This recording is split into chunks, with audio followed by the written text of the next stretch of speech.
नमस्कार, बहुत स्वागत आप सभी का। आप देख रहे हैं न्यूज़ 18 का डिजिटल प्लेटफॉर्म। मैं हूं आपके साथ पूजा सचदेवा।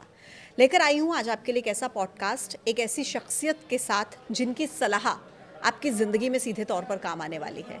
और बिना देर करते हुए सीधे आपका परिचय मैं उनसे करा देती हूँ। सीनियर इकोनॉमिस्ट हैं, बुलियन मार्केट एक्सपर्ट, फाइनेंसेस और इन्वेस्टमेंट की दुनिया में एक ऐसा नाम, एक ऐसा चेहरा जिन पर लोग ट्रस्ट करते हैं, भरोसा करते हैं, आंख बंद कर भरोसा करते हैं। मेरे साथ है मिस्टर शरद कोहली। बहुत स्वागत है सर आपका न्यूज़ 18 में। Thank you so much. सबसे पहले आज बहुत सारे सवाल हैं हमारे, लेकिन शुरुआत करूंगी मैं ग्लोबल सिचुएशंस को लेकर, क्योंकि 2026 की शुरुआत हो चुकी है और ग्लोबल सिनेरियो जो चल रहा है, अमेरिका की बात कर लें, ईरान की बात कर लें, वेनेजुएला की बात कर लें, अलग अलग देशों की, तो क्या लग रहा है आपको कि क्या ऐसा समय आ गया है ग्लोबल मार्केट में कुछ रिसेशन आपको समझ में आती है कि हो सकती है आने वाले समय में? मैं ज्योतिषी तो नहीं हूँ पूजा, पर हम लोग इकोनॉमिक एनालिसिस ज़रूर करते हैं। और जब हमने दुनिया का इकोनॉमिक एनालिसिस किया अलग अलग देशों का, खासकर उन देशों का जो अपने आप को विकसित कहते हैं जी, जिसमें फ्रांस है, जर्मनी है, यूके है और अमेरिका है, यहाँ पर ऑलरेडी रिसेशन की आहट सुनाई दे रही है। और जिस तरीके से 2026 की शुरुआत हुई है, तो मैं आप ही के चैनल पर एक और पॉडकास्ट कर रहा था सोने चांदी पर जी, तो वहाँ मैंने एक नई इंडेक्स इजाद की है जो आपके काम की है, आपके सवाल से सीधा सीधा उसका सरोकार है। उसका नाम है TMI। और आप गेस नहीं कर सकते, मैं आपको कहूँ भी गेस करने को तो शो का टाइम वेस्ट होगा। जी, ट्रंप मूड इंडेक्स, TMI। हम इसको बाकायदा प्लॉट करते हैं क्योंकि वो साहब सुबह कुछ करते हैं, दोपहर में कुछ करते हैं, रात को कुछ करते हैं, अगले दिन कुछ और कर देते हैं। तो ये जो साल की शुरुआत वेनेजुएला और ईरान और ग्रीनलैंड, बेचारा एक शांत पड़ा हुआ देश, बर्फ़ में जमा हुआ, उस पे उनकी नज़र है क्योंकि वहाँ पर रेयर अर्थ मिनरल्स हैं। ऐसा लग रहा है पूजा कि हम 2026 की शुरुआत में हम 18वीं 19वीं शताब्दी में चले गए हैं, जब एक देश दूसरे पर हमला कर देते थे, कब्जा कर लेते थे। आपको याद होगा, आपको तो कैसे याद होगा, मुझे भी कहाँ से होगा, 200-250 साल अंग्रेज़ों ने हमारे ऊपर याद किया। भारत सोने की चिड़िया हुआ करता था, हमें खूब लूटा, हमारे यहाँ से सब कुछ लूट के ले गए। ऐसे लग रहा है उस एरा में हम वापस जा रहे हैं। तो ये विश्व की शुरुआत 2026 की मुझे बहुत अच्छी नहीं लग रही है और टेंशन्स चारों तरफ हैं। हमने ईरान, वेनेजुएला की, ग्रीनलैंड की बात करी, कोलंबिया है, मेक्सिको है, क्यूबा है, जिन देशों के ऊपर टेढ़ी नज़र है वहाँ पर। और हम ना भूलें पूजा, बहुत ज़रूरी बात, रशिया के पास एक जगह है जिसको हम नॉर्डिक रीजन कहते हैं जी, वहाँ पर रशिया के पास मिसाइल्स हैं जिनका नाम ऑर्शनिक है। ये मिसाइल्स न्यूक्लियर हेड्स कैरी करती हैं और शायद सब लोग ना जानते हो क्योंकि हम लोग अंतर्राष्ट्रीय खबरों को ज़्यादा ट्रैक नहीं करते हैं, पर हमें मजबूरी में करना पड़ता है। इस मिसाइल को उन्होंने अपने साथी देश और मित्र देश बेलारूस में तैनात कर दिया है और इनका मुंह मिसाइल्स का यूरोप के मेन देशों की तरफ, उनके कैपिटल्स की तरफ, उनकी रेंज में कर दिया है। इसमें लंदन है, बर्लिन है, पेरिस है, पोलैंड का वॉर्सो है और ये मिसाइल्स न्यूक्लियर हेड कैरी करती हैं। तो आप ये समझ रहे हैं कि और रशिया यूक्रेन का युद्ध और ज़्यादा घमासान हो चुका है। पहले तो रशिया क्या था कि सिर्फ ईस्टर्न रीजन पर यूक्रेन के कब्ज़ा कर रहा था जी।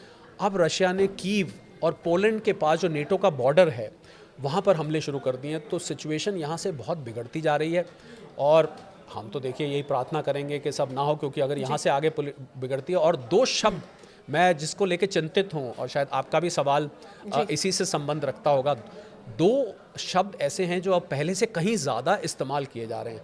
पहला वर्ल्ड वॉर 3, आप तो खुद जर्नलिज्म की दुनिया से आती हैं, आपसे बेहतर कौन जानता होगा।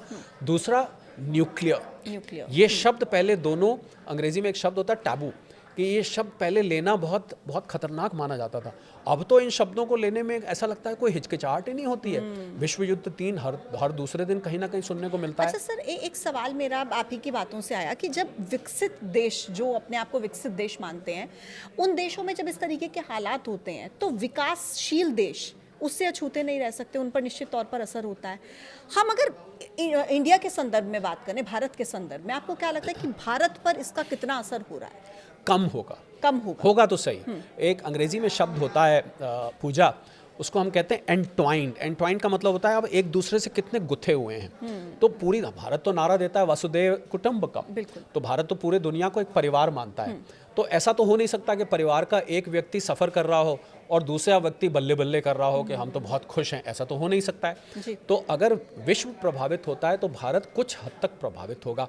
खासकर पूजा वो क्षेत्र भारत के जो दुनिया से डील करते हैं, इंपोर्ट है, एक्सपोर्ट है, फॉरेन इन्वेस्टमेंट्स हैं, जो बच्चों को पढ़ने बाहर भेजते हैं, जिनके बाहर में विदेश में बिजनेसेस हैं वगैरह वगैरह। पर बाकी ज़्यादातर देश पूजा यहाँ पर कम प्रभावित होगा। तो हम अगर विकासशील देशों की बात करें, हम भारत की बात करते हैं, तो भारत ऐसी परिस्थिति में और देशों के मुकाबले मुझे लगता है एक चमकता सितारा रहेगा, क्योंकि वो कम प्रभावित होगा। और हमने देखा अभी कि ट्रम्प साहब का जब मूड बिगड़ता है और वो अभी उन्होंने 500% टैरिफ की, मैं इसी पर ही आने वाली जी थी जी अभी, धमकी, मैं समझ रहा था, 500% टैरिफ की धमकी दी। कभी वो कहते हैं कि प्रधानमंत्री मोदी मेरे से कम खुश हैं, कभी वो कहते हैं प्रधानमंत्री Modi is a very nice man, कभी वो कहते हैं प्रधानमंत्री Modi is a great leader, और साथ में बोल के और साथ में एक फुलझड़ी छोड़ देते हैं। जब उन्होंने प्रधानमंत्री मोदी की तारीफ करी, साथ में कभी इमिग्रेशन रोक दिया, कभी टैरिफ 25 से 50 कर दिया, अब 50 से 500% की धमकी दे दी। तो कभी वो कहते हैं मैं उनसे बहुत खुश हूँ, कभी कहते हैं मैं कम खुश हूँ, कभी कहते हैं मैं ज़्यादा खुश हूँ। समझ नहीं आता वो कितने खुश होते हैं, कब खुश होते हैं। इसलिए आपने ट्रम्प के साथ वो मूड वाला इंडेक्स मैंने मूड और अगर वो 500% टैरिफ लगा भी देते हैं पूजा, अभी तो उन्होंने धमकी दी है इंडिया पे, ब्राज़ील पे, चाइना पर, रशिया के ऑयल की वजह से, अगर लगा भी देते हैं, मुझे लगता है भारत में ठीक है एक्सपोर्टर्स का नुकसान होगा। बहुत सारे एक्सपोर्टर्स को मैं जानता हूं जिन्होंने 50% पे भी काम चल रहा था, कुछ खासकर टेक्सटाइल, ज़्यादातर एक्सपोर्ट तो हमारे बंद हो गए थे, पर कुछ एक्सपोर्ट हमारे 50% के बाद भी हो रहे थे, पर वो भी अब असर होंगे। सर लेकिन जब अमेरिका या ट्रम्प बात करते हैं 500% टैरिफ की, तो इसका तो मुझे लगता है सीधा सीधा मतलब ये हुआ ना कि आप हमारे यहाँ सामान मत भेजिए। यही मतलब हुआ, इन अदर वर्ड्स यही मतलब हुआ कि भाई आप सीधा बोल दीजिए ना। इसका असर जैसा आप कह रहे हैं कि इंडिया पर बहुत ज्यादा नहीं, क्योंकि 50% टैरिफ लगाकर भी आपने इंडिया की इकोनॉमी पे कितना असर डाल दिया, एक सवाल ये भी है। लेकिन दूसरा ये कि जो अमेरिकी कंपनियां हैं उनको तो सर नुकसान हो रहा है ना 50% टैरिफ लगाने के बाद। क्या आप मानते हैं कि उनको नुकसान हुआ है? तो कहीं ना कहीं अपने पैर पर कुल्हाड़ी भी मार रहे हैं क्या? बिल्कुल, ट्रम्प साहब ये समझ कहाँ रहे हैं? ट्रम्प साहब को कोई सलाह देने वाला भला कौन है? भला वो किसकी सलाह मानते हैं? उनको तो खाली अपने इर्द गिर्द येस मैन जो हैं, जो उनकी हाँ में हाँ मिलाएं, जो थोड़ी सी चापलूसी करें। हमारे वो आसिफ मनीर जी हैं, उनके पाकिस्तान के जो सेना के प्रमुख हैं, शाहबाज शरीफ हैं, वो वहाँ आके उनकी तारीफ़ करते हैं, उनके लिए गिफ्ट लेके आते हैं। उनको इस टाइप के लोग चाहिए, उनको सलाह देने वाले लोग नहीं चाहिए। भारत की अर्थव्यवस्था देखिए, वैसे तो मैं ये झूठ बोलूँगा अगर मैं ये कहूँ कि भारतीय एक्सपोर्टर्स पर कोई असर नहीं हुआ है। एक कहावत होती है गाँव में पूजा, जिस तन लागे वो जाने। तो जो एक्सपोर्टर्स प्रभावित हुए हैं उनसे आप जाके पूछिए, लोगों की नौकरियों खतरे में आ गई। अब ये 500% अगर लग जाता है तो जो बचा कुचा टेक्सटाइल वगैरह का एक्सपोर्ट चल रहा था वो भी समाप्त हो जाएगा। पर भारत सरकार ने पिछले कुछ महीनों में भरसक प्रयास किए हैं और एक्सपोर्टर्स के लिए क्रेडिट स्कीम निकाली हैं, एक्सपोर्टर्स को और देशों में मार्केट ढूंढने के लिए एक सपोर्ट सिस्टम बनाया है। लगभग 40 देशों से, नए जगह से हमने FTAs किए हैं। इंग्लैंड के साथ किया, न्यूजीलैंड के साथ किया, UAE के साथ किया, EU से हमारी बात चल रही है, ऑस्ट्रेलिया के साथ किया। तो ये FTAs से भारत का बिजनेस ठीक है, समय लगेगा। ऐसा तो नहीं है इस नुकसान की भरपाई हम रातों रात कर लेंगे, ये तो नहीं हो सकता। मुझे लगता है 1-2 साल लगेंगे, पर हम अपना रास्ता ढूंढ लेंगे। पर आपने जो बात कही पूजा, वो बहुत ज़रूरी है। अमेरिका का क्या होगा जिसने अपने पैर पर कुल्हाड़ी नहीं मारी, पैर ही कुल्हाड़ी पर देकर मार दिया है। कॉस्ट ऑफ लिविंग अमेरिका में पूजा इस कदर बढ़ गई है कि लोगों में आंतरिक हाहाकार मचा हुआ है। जिस तरीके से लोग जब जाते हैं सामान लेने, उनका जो ग्रोसरी बिल है, और सोने पे सुहागा, अभी दिसंबर का आंकड़ा आया, मात्र 50,000 नई नौकरियां अमेरिका में निकली हैं। ये वही देश है पूजा जहां पर एक एक महीने में 2.5, 3 लाख नौकरियां निकलती थी। तो नौकरियां निकलनी खत्म हो रही हैं, नया निवेश आ नहीं रहा है। हाँ, वो निवेश जरूर आ रहा है, इसको हम अंग्रेजी में बोलते हैं गन ऑन द हेड, कि जो जहाँ ट्रम्प साहब ज़बरदस्ती करके करते हो कि नहीं करते यहाँ पर निवेश, वो निवेश जरूर आ रहा है, पर नेचुरल तरीके से निवेश नहीं आ रहा है। और आपको सही बात मैं बताऊं तो अमेरिका में मिड टर्म इलेक्शन है 2026 में जी। ये मुझे लगता है कि सारी उस इलेक्शन से और उनकी अप्रूवल रेटिंग गिर चुकी है बुरी तरह से। कहाँ 50 से ऊपर थी, वो 30 के आसपास आ गई है। मुझे लगता है कि इलेक्शन से ध्यान भटकाने के लिए वो ये ग्रीनलैंड मैं तुम्हारे लिए ले आऊँगा, मैं तुम्हारे लिए वेनेजुएला ले आया, मैं तुम्हारे लिए क्यूबा, मेक्सिको, कोलंबिया भी कल को ले आऊँगा, मैं ईरान में अपना कब्जा करके वहाँ पर जहाँ जहाँ ऑयल है, सोना है, चांदी है, उन जगह पर उनकी नज़र हो रही है। तो ये ध्यान भटकाने की कोशिश है। पर मुझे ऐसा लगता है पूजा कि अमेरिका की जनता बहुत समझदार है, जी। बहुत इंटेलिजेंट है, वो इस बात को कभी भी सपोर्ट नहीं करेगी। और उनको इलेक्शन में, और पूजा मुझे तो ये भी सुनने को मिला, उन्होंने कहा कि अगर मैं मिड टर्म इलेक्शन हार गया तो ये लोग मुझे सेनेट में इम्पीच कर देंगे, क्योंकि अगर आपके पास पार्लियामेंट में पावर नहीं रहती तो प्रेसिडेंट को निकाला जा सकता है, तो ये मुझे इम्पीच कर देंगे और मैं कॉन्स्टिट्यूशन बदल के रख दूंगा। कुछ इस प्रकार के भी ख्याल मुझे लगता है उनके दिमाग में आ सकते हैं, क्योंकि हमने 2020 में वो जो नज़ारा था जब लोग कैपिटल हिल पर चढ़ चढ़ के जा रहे थे, आपको याद होगा, और पार्लियामेंट के अंदर पहुंच गए थे। तो ट्रंप साहब देखिए, ट्रंप मूड इंडेक्स हमने बनाई है, पर ये मूड कहाँ जाता है कोई कह नहीं सकता। पर फिलहाल 2026 की हम हैप्पी न्यू ईयर तो सबको बोल गए, पर मुझे लग रहा है उतना हैप्पी ये वैश्विक तौर पे लग नहीं रहा। अच्छा सर, अब मैं फिर से पहले सवाल में से एक शब्द जो मैंने इस्तेमाल किया था, रिसेशन का। जी। जब हम ग्लोबली रिसेशन की बात करते हैं जी। तो उस वक्त पर हमारे जो इन्वेस्टमेंट के तरीके हैं, मुझे लगता है कि वो भी बदलने बहुत ज़रूरी होते हैं। हम एक ही तरीके से, एक ही पैरामीटर पर इन्वेस्टमेंट नहीं कर सकते हैं। तो ये सवाल मुझे लगता है कि दर्शकों के लिए बहुत ज़रूरी है कि अगर ऐसी स्थिति वाकई बन सकती है रिसेशन की, तो ऐसे समय पर जो लोग इन्वेस्ट करना चाहते हैं कहाँ पर इन्वेस्ट करें? देखिए, मैंने आपको शुरू में कहा कि मुझे रिसेशन की आहट सुनाई दे रही है। बिल्कुल बिल्कुल। पर यहाँ पर मैं एक चीज़ जोड़ना चाहूँगा व्यक्तिगत तौर पर, कि मैं चाहूँगा कि मैं गलत हो जाऊँ, क्योंकि रिसेशन अच्छा नहीं है पूजा। रिसेशन का मतलब है नौकरियों का जाना, रिसेशन का मतलब है सैलरी कट हो जाना, रिसेशन का मतलब है आपके लिए पैसे को जुटा पाना कठिन हो जाना, रिसेशन का मतलब है छोटे बिजनेसेस का बंद हो जाना। तो मैं ये साथ में जोर दे के कहना चाहूँगा कि भले ही काश मैं इसको रोक पाता, पर मैं चाहूँगा कि मेरी ये भविष्यवाणी आर्थिक तौर पर गलत हो जाए। परंतु अगर ऐसा होता है तो आपका सवाल बहुत जायज़ है। ऐसे में आपकी निवेश की स्ट्रैटेजी बिल्कुल बदल जाती है, और ऐसे में निवेश को हम कहते हैं multi asset allocation. Multi asset allocation का मतलब है कि आप अपने पैसे को थोड़ा थोड़ा करके 4-5 जगह लगाएं, एक ही जगह को पैसे को ना लगाएं। और 5 मैं निवेश के संसाधन बता देता हूँ। शेयर मार्केट में लगाएं। मान लीजिए आपके पास 1 लाख रुपए है, तो आप 20,000 रुपए शेयर मार्केट में लगाएं, किसी से सलाह लेके, किसी एक्सपर्ट से पूछ के। 20,000 रुपए म्यूचुअल फंड्स में लगाएं। 20,000 रुपए आप FD में भी रखें, क्योंकि आपको लिक्विडिटी की कभी भी एकदम ज़रूरत पड़ सकती है। 20,000 रुपए आजकल जो फेवरेट बना हुआ है गोल्ड एंड सिल्वर में लगाएं, और 20,000 रुपए आप रियल एस्टेट में लगाएं। तो मैंने आपको 5 एवेन्यूज़ बताए हैं। इन 5 एवेन्यूज़ को आप दिमाग में रखें, और ये रिसेशन के टाइम यही एक स्ट्रैटेजी काम करती है। आप पूछेंगे क्यों रिसेशन के टाइम इतना पैसे को फैला क्यों दिया?